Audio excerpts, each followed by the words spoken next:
the latest. Thank you for your love and support. I appreciate you all. We had lots of questions that we have been asking ourselves lately concerning our leaders in Mali, Niger, and Burkina Faso. And today you have all the answers in this episode. People are beginning to lose trust, but you need to watch this video. Since 1958, Northern Mali has seen cycles of rebellion, but this was different. This was an existential crisis fueled by a global vacuum. In 2013, the foreign boots arrived. First, it was the French, then the UN, then a dozen other flags. For over 10 years, more than 20,000 foreign troops occupied our soil. The narrative was counter-terrorism. But look at the math. 2013, terrorism was a localized pact in the far north. 2023, after a decade of hell, the fire had spread to central Mali, crossed into Burkina Faso, and swallowed the borders of Niger. As the proverb goes, the hunter who stays too long in the forest becomes a tree. Why did the expect fail? While our people suffered, our resources, gold, lithium, uranium, coltan, gold, continued to flow out through foreign ports. The security was outsourced, but the profit was extracted. The people realized that you cannot ask the person who set the fire to help you carry the water. The year 2020 was the breaking point. The leadership in Mali looked at the growing graveyards and retreating sovereignty and said, no more. They demanded the withdrawal of the French. They asked the UN to pack its bags. The critics screamed, you are alone.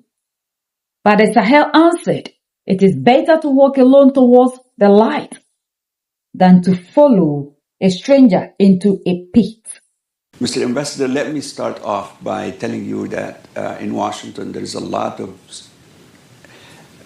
lack of understanding of Mali in particular, and since 2020, and where it fits and where is its strategic thinking and all of that. So let's start by you telling us in brief, addressing the audience here in Washington, about what is it that you want to let them know about Mali since 2020. Okay, thank you. Thanks very much. Very happy to be here. And also let me first acknowledge the presence of Ambassador Kassoum Koulibaly here from Burkina. Yeah. The Ambassador of Niger was supposed to be here also, but because of a conflicting schedule, she was not able to be here. But you have a representative from Niger here in the room.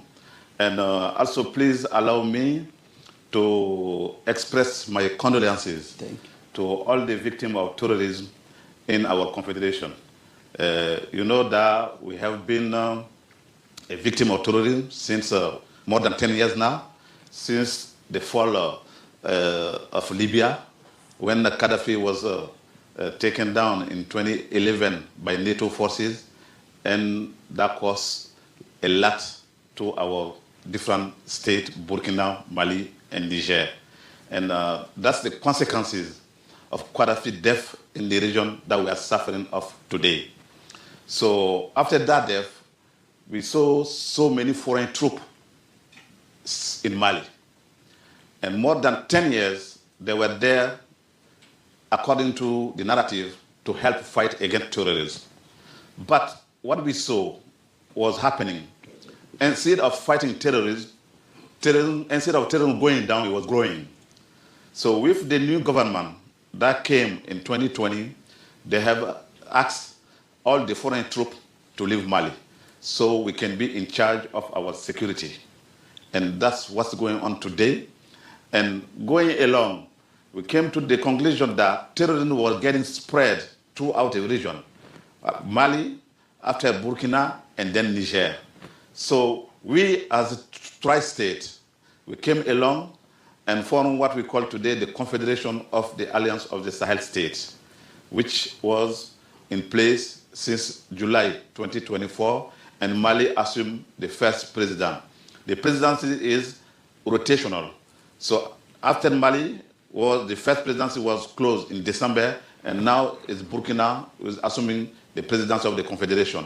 And after that, it's going to be Niger. So it's 1 year rotation. And the objective of the Confederation is finally to come to conclude to a federation like you have here in the US. So as Confederation, there have been many that have been set up in place with one flag. So far, we have one currency, which is the CFA. We have one national anthem. We have one motto. We have also set up one confederal investment bank with a capital of $1 billion. You have to understand that the capital is from the tri-state only, no foreign capital in that confederation bank. So this is so far what I can say briefly about what's going on in our tri-state region.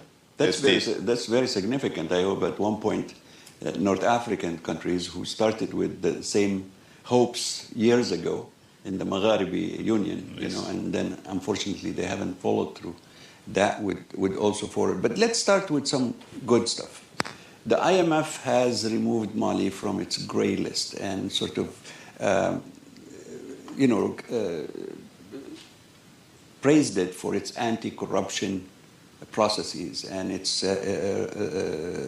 financial governance structures, the new ones in place, which is quite significant.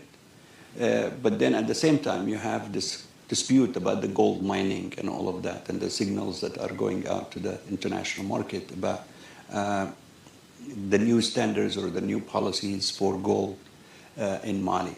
Tell me about the economic dimension or the economic structures within Mali, and what are the goals that the new governments keep in mind, or the tri-state vision? Okay. Well, you have to understand Mali today is a country very rich minerally. Yes. We have a lot of gold, cotton, lithium, hydrogen, oil, and so forth. So we have the second producer or third producer of gold in Africa. Yeah. First producer of cotton in Africa, and good quality. More than Egypt? More than Egypt. Wow. Yes. And very good quality. And livestock, one of the first producer in the region. Talking about the mining, we have set up a new mining code. So far today, we have 14 international mining companies in Mali. So when the government, the current government came into power, they sat down and looked at that the mining code we have was not benefiting the Malian people. So it was a review and a new code was set up. When the new code was set up, all the international mining companies that were there in Mali agreed with the new mining code except one, that was Barrick Gold. But I don't know if you know about the latest news, everything was settled. One time they took us to the international arbitration, but they came back and everything was settled. And if you look at today also, the mining, the gold bar in the international market, is one that's so expensive today to acquire due to the way it's going higher every day. It's being very rich in gold, so the government said to himself, we need to benefit from our resources. And that's why when the new mining code was set up, there was provision in place that was changed so we can make more money in our gold. And today everything is settled. All the international companies agree to apply with the new provision in the mining code. There's no issue. And also we have good term with IMF today. Very good term with IMF and World Bank. Yeah. Yes, I mean, it is really impressive that the IMF in particular took the lead, and the World Bank, seeing Mali as transitioning to a better condition that it used to be before. But let me ask you also, how does this domestic policy reforms relate to the troubles that are on the northern part of Mali? Some of the terrorist groups, some of the militants, how is the Malian government thinking about how do you reclaim these areas and incorporate them into the new vision for the country? Okay, like I said in my first comment, when Gaddafi was taken down, the regime of Gaddafi in 2011, I don't know if you guys remember here, the Libya was one of the countries with a good stockpile of military equipment. Yeah. So when Gaddafi was taken down, those stockpile of military equipment were left for grab by anybody at that time, because there was no state. The country, there was a void left after the death of Gaddafi. So, and usually, there have been a recurring rebellion in the north of Mali since 1958. And that rebellion has been on and off, depending on our policy with France. Because sometimes when we are in good terms with France, everything goes well, there's no rebellion. But if any time we are in bad terms with France, France does everything possible to have some people led to rebellion against the regime or the government in place. So when Gaddafi was taken down, when Gaddafi was there before, a lot of Malians were part of the security forces of Libyan regime. I don't know if you know that as Libyan, you know that. So when Gaddafi was taken down, those that were there, those Malians were part of the security staff of Gaddafi. So, and looking at the stockpile of military equipment left, so everybody took the share and they moved to the north of Mali and started a new rebellion. And at the same time, the late former president, Amadou Toumani Touré, was not in good terms with France at that time. Sarkozy was president.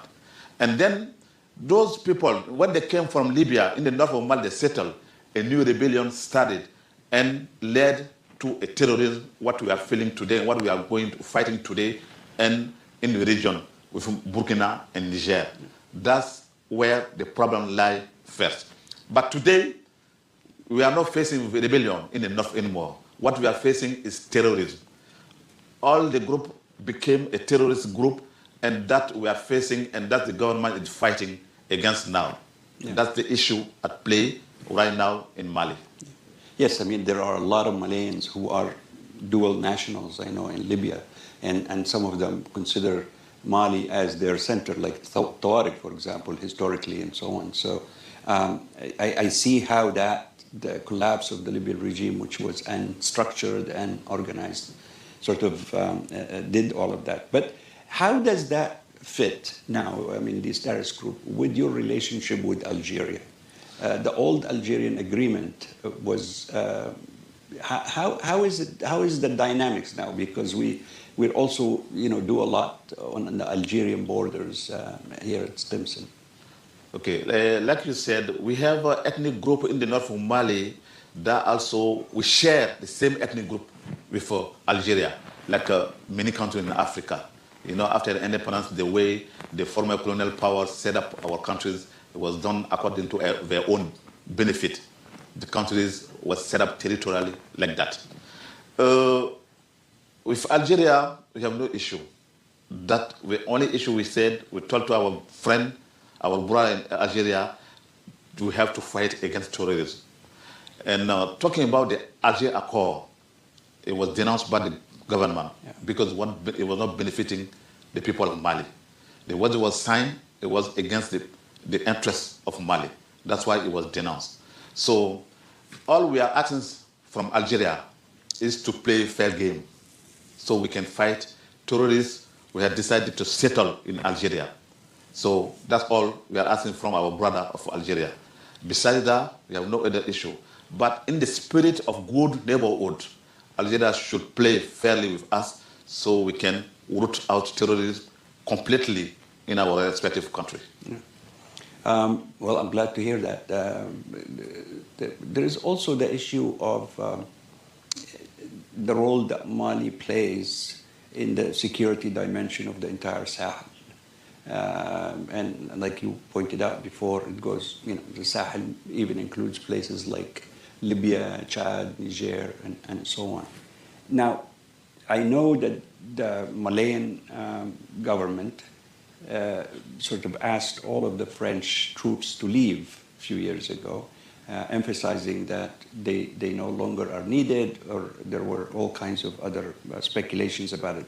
But there are also reports of that Mali replaced them with the Russian Africa Corps. Initially, it used to be the Wagner Group. Tell me a little bit about that and the thinking behind the relationship with Russia in that part of the world. Well, you know, one of the pillars of our government is the respect of our sovereignty. So when we have more than 20,000 foreign troops settled in Mali for more than 10 years, coming to help fighting against terrorism, instead of terrorism going down, it was growing. So it came to a moment the government told to all foreign troops to leave Mali. That's what we have decided. And when we took that decision, France was not happy at all that it was kicked out from Mali. That was part of the problem. But we took that decision in the name of sovereignty because we want to take our fight in our own. And I think every country will do that. Any country want to outsource its security to any other country. That's not sovereignty. That will be something else. So that's why we decided to kick out all foreign troops. But you see, there has been a narrative going on that will kick out one and brought another one. So I think that's a misinterpretation of the fact. And it was a time we were looking to buy military equipment from every country. We came here to the US first. We didn't get no helping hand. It's not free. They don't provide equipment to us free. We buy with our money. So we went to Russia. And luckily, they sold to us some military equipment so we can fight against terrorism. Because we were going under an existential crisis at that time. So we had no choice. You know, in any deal, if you go to any country, buy military equipment, part of the convention is they will send troops to train your soldier how to use those military equipment. That's part of any deal, any convention in the world. That's all we had with Russia. So we bought a lot of military equipment with them, and they sent troops to us to train our soldier how to use those equipment. But when you interpret that and said we kick out one and accept other to settle in our country, that's, I think, wrong to my point of view. Well, I'm glad you're clarifying this. Yes, and I know that especially the Russians everywhere, I mean, they usually attach what they call trainers or advisors as a part of their military. But there is sort of the accusations are more public by the media more than anything else. And I can understand that maybe a lot of it is being planted by those who are not happy to have been kicked out. Thank you. Right? Exactly. That's the case. Rather than anything else. Yes. But, okay, now let's turn to the United States. Mali is now close to reaching an agreement with the administration here to return to the arrangement by sharing intelligence and having American eyes in West Africa again. Are you free to sort of tell us where that final negotiations is and if it's happening or not? You know, under the former administration, the Biden administration, sanctions was taken against some of our military officers wrongly. So we were saying to the current administration that that was wrong, so they need to correct the mistake done by the Biden administration. And that's what they did. They lifted those sanctions against our military officers. And I think that's at just cause. Nothing else. Okay. That was very rightly done. So, but I think we appreciate what was done, and it was a good step in our partnership. So there are talk, going on how we can revitalize our cooperation. So that's all I can say right now. There are talk undergoing on that topic, security cooperation with the US. Nothing is finalized yet, so they are undergoing. Let me touch on 2 points, and then we can go to the questions part. One is that Mali's history is very rich in terms of, the civilizations that were built there or transitioned through there are, Timbuktu is one of those sort of almost, great cities, at least in the history of Africa, the history of the Islamic world, and so on. And that, with it, came a lot of sort of civil participation, intellectual participation. There was a lot of academic and still a lot of the old manuscripts and so on. Much of the Islamic history is still deposited in Timbuktu. Tell me about, but you know, as we spoke, there is always media talks and others about a restrictive environment for the civil society, for education, for researchers and so on. Tell me a little bit about that, whether that is correct assessments, and is there a reason for it, or is there other plans to sort of address it? Okay. I'm happy you raised about Timbuktu. Yeah. You know, I used to tell to my friend American that people here knows more about Timbuktu, not knowing that Timbuktu is part of Mali. So, exactly. So, you know, that's because of historical fact. You know, one of the ancient civilization worldwide based in Timbuktu.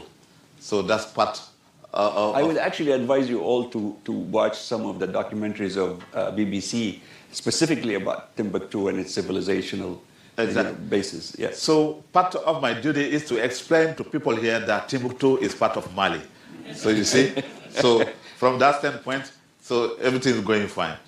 There's no restriction in terms of civil society in Mali.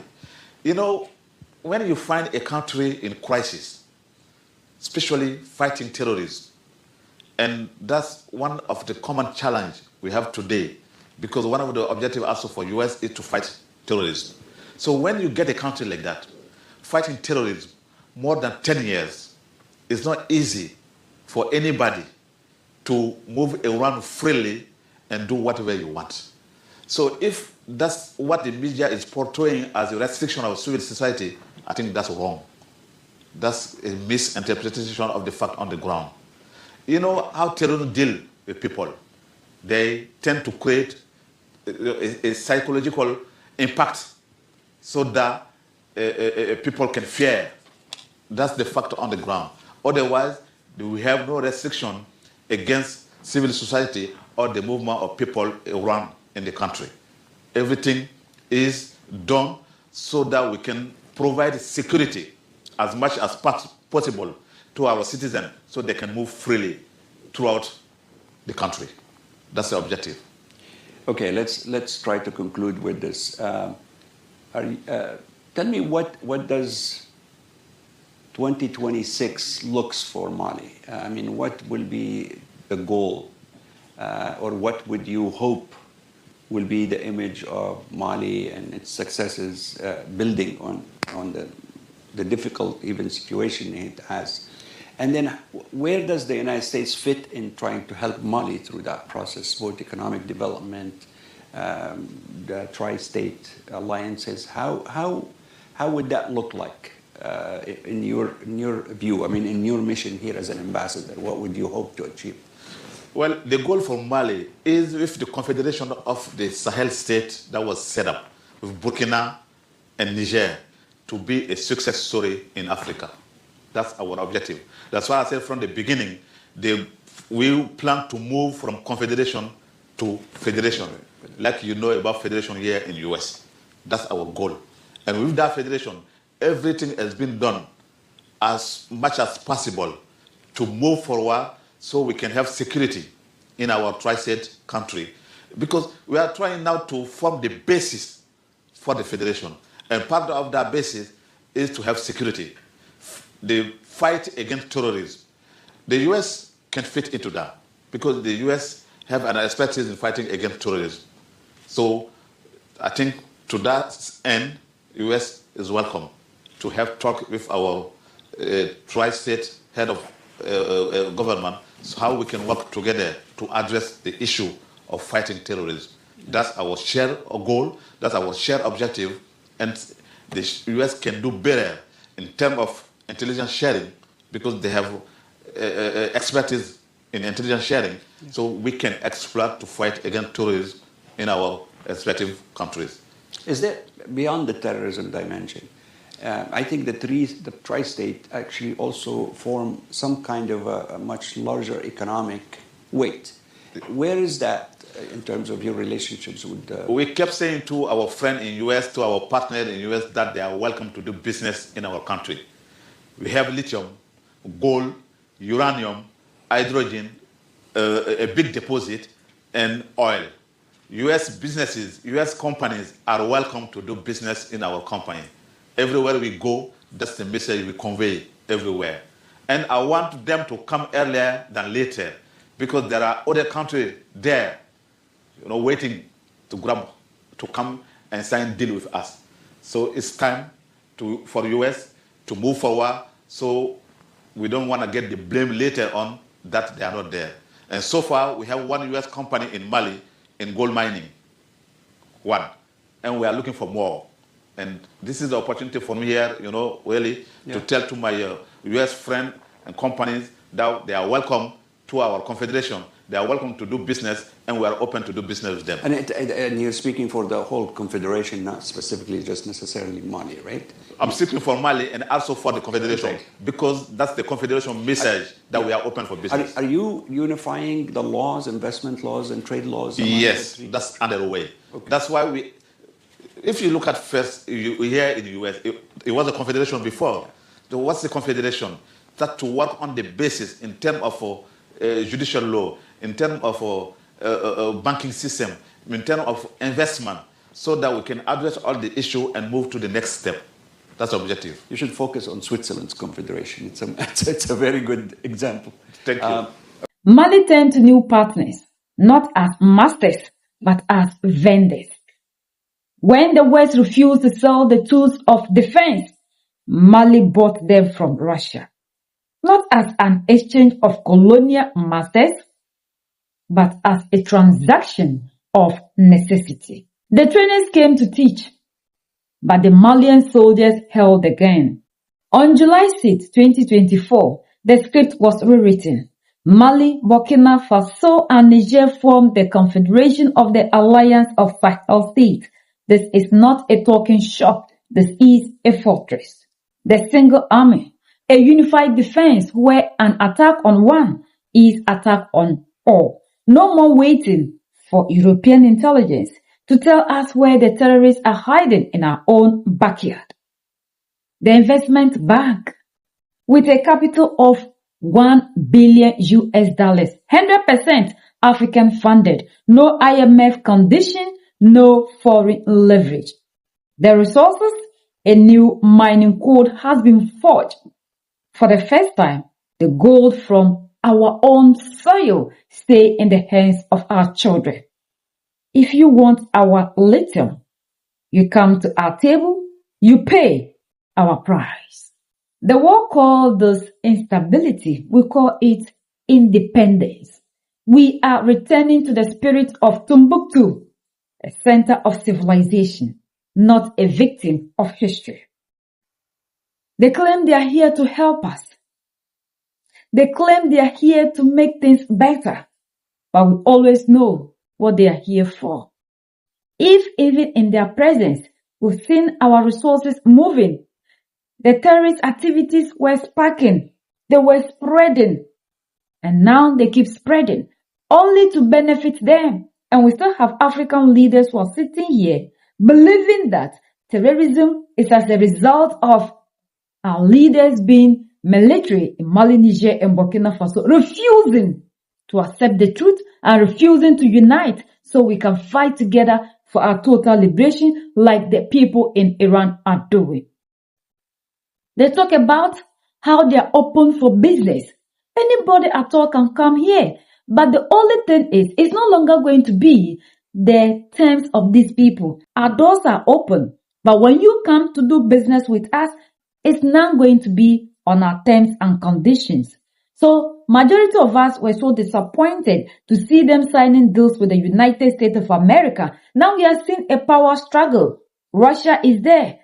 The United States is coming, China. But these are leaders know who to team with. We cannot chase these people away, that sometimes you need to draw your enemies closer to you, so they know exactly what they are doing. And not that they are going back into oppression like those in the democratic elected are doing. So I believe that by now we should be calm and we need to appreciate what our leaders are doing and to support them any way that we can. They can never let us down.